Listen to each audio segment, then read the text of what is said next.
Bismillahirrahmanirrahim. Assalamualaikum warahmatullahi wabarakatuh. Kami dari kelompok 8 akan mempresentasikan jurnal yang telah kami review. Sebelumnya, perkenalkan, nama saya Anissa Audisa Fitri dengan NIM 190302074 dengan teman saya Nur Afifah Awaliyah dengan NIM 190302076.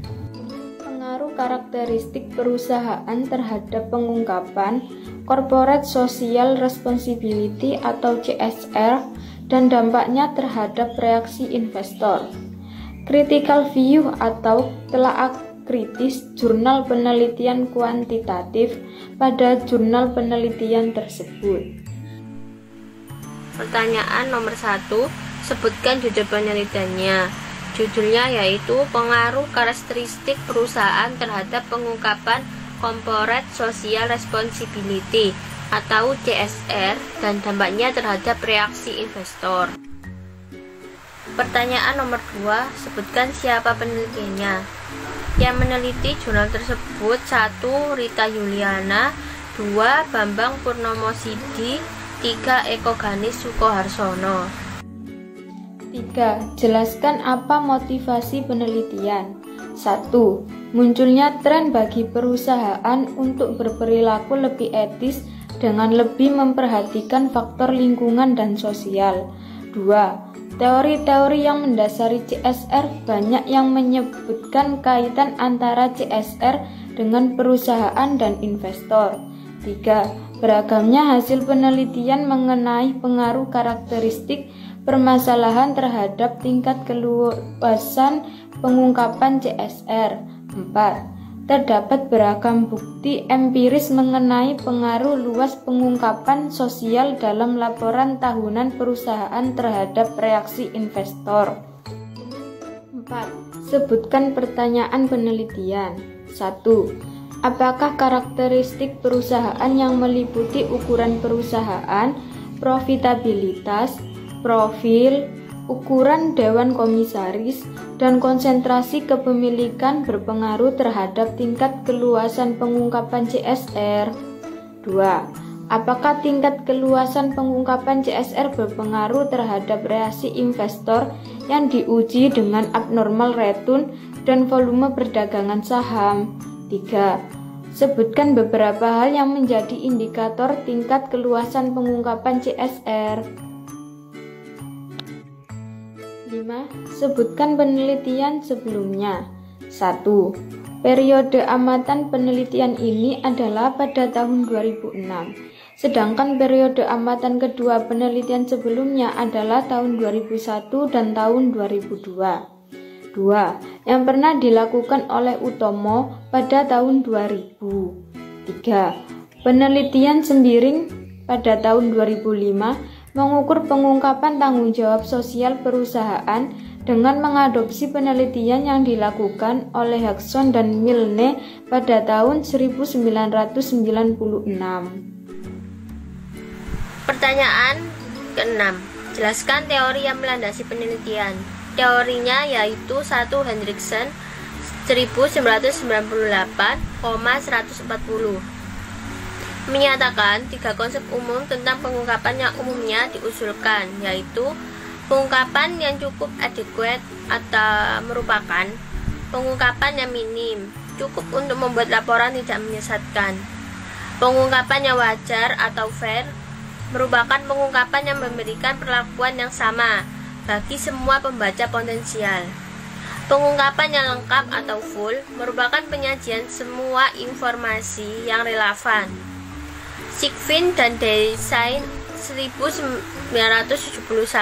dalam Simanjukta dan Widya Stuti 2004. Teori yang kedua menyatakan bahwa rentabilitas ekonomi dan profit margin yang tinggi akan mendorong manajer untuk memberikan informasi yang lebih terperinci. Teori yang ketiga, perusahaan yang termasuk dalam tipe industri high profit, menurut Robert 1992 dalam Hexton dan Mine 1996 adalah perusahaan yang mempunyai tingkat sensitivitas yang tinggi terhadap lingkungan, tingkat risiko politik yang tinggi atau tidak kompetisi yang ketat. Perusahaan-perusahaan high profile pada umumnya merupakan perusahaan yang memperoleh sorotan dari masyarakat karena aktivitas operasinya memiliki potensi untuk bersinggungan dengan kepentingan luas. Teori yang keempat, Cooper et al. 2004, Hines 2002, Juholin 2004, dan Seibiring 2005. Penelitian tersebut menyatakan bahwa Dewan Komisaris merupakan pendukung utama dalam kegiatan CSR perusahaan. 7. Sebutkan hipotesisnya. Hipotesis 1. Ukuran perusahaan berpengaruh positif terhadap keluasan pengungkapan CSR. Hipotesis 2. Profitabilitas berpengaruh positif terhadap keluasan pengungkapan CSR. Hipotesis 3. High profile company memiliki tingkat pengungkapan CSR yang lebih luas dibandingkan low profile company. Hipotesis 4. Ukuran Dewan Komisaris perusahaan berpengaruh positif terhadap keluasan pengungkapan CSR. Hipotesis 5. Konsentrasi kepemilikan perusahaan berpengaruh positif terhadap keluasan pengungkapan CSR. Hipotesis 6. Keluasan pengungkapan CSR berpengaruh positif terhadap abnormal return. Hipotesis 7. Keluasan pengungkapan CSR berpengaruh positif terhadap volume perdagangan saham. 8. Jelaskan pendekatan penelitiannya. Metode pengambilan sampel dalam penelitian ini adalah pengambilan sampel bertujuan purposive sampling. Pertanyaan ke-9, sebutkan jenis datanya. Data yang digunakan dalam penelitian ini diambil dari unit analisis data yang tergolong tingkat perusahaan, yaitu mencakup seluruh perusahaan yang terdaftar di suatu bursa efek. Pertanyaan ke-10, sebutkan sumber datanya. Berdasarkan seleksi yang telah dilakukan, diperoleh 1.600 perusahaan sebagai sampel penelitian. Berikut ini kriteria yang digunakan untuk menyeleksi sampel penelitian. Sampel 1, sampel penelitian merupakan perusahaan yang terdaftar di BEI per 21 Desember 2006. Sampel kedua, sampel penelitian harus merupakan perusahaan yang termuat dalam daftar direktori laporan tahunan per 31 Desember 2006. Sampel ketiga, sampel penelitian harus menyajikan laporan tahunan per 31 Desember 2006. Sampel keempat, sampel penelitian harus menyajikan pengungkapan CSR dalam laporan tahunan. 11. Sebutkan pengukuran variabelnya. Penelitian ini menggunakan 7 variabel dan tiap-tiap variabel diukur dengan menggunakan indikator tertentu. 1. Ukuran perusahaan atau UP. 2. Profitabilitas atau PRF. 3. Profil atau PRL. 4. Ukuran Dewan Komisaris atau KOM. 5. Kepemilikan publik atau KP. 6. Luas pengungkapan CSR atau CSRD. 7. Reaksi investor atau RI. 12. Jelaskan teknik analisis datanya. Penelitian ini menggunakan teknik analisis sistematika dan deskriptif kuantitatif. Pertanyaan ke-13, sebutkan keterbatasan atau saran penelitiannya. Yang pertama, penyusunan daftar pengungkapan sosial cenderung bersifat subjektif dan memungkinkan terlewatnya item-item tertentu yang seharusnya diungkapkan oleh perusahaan.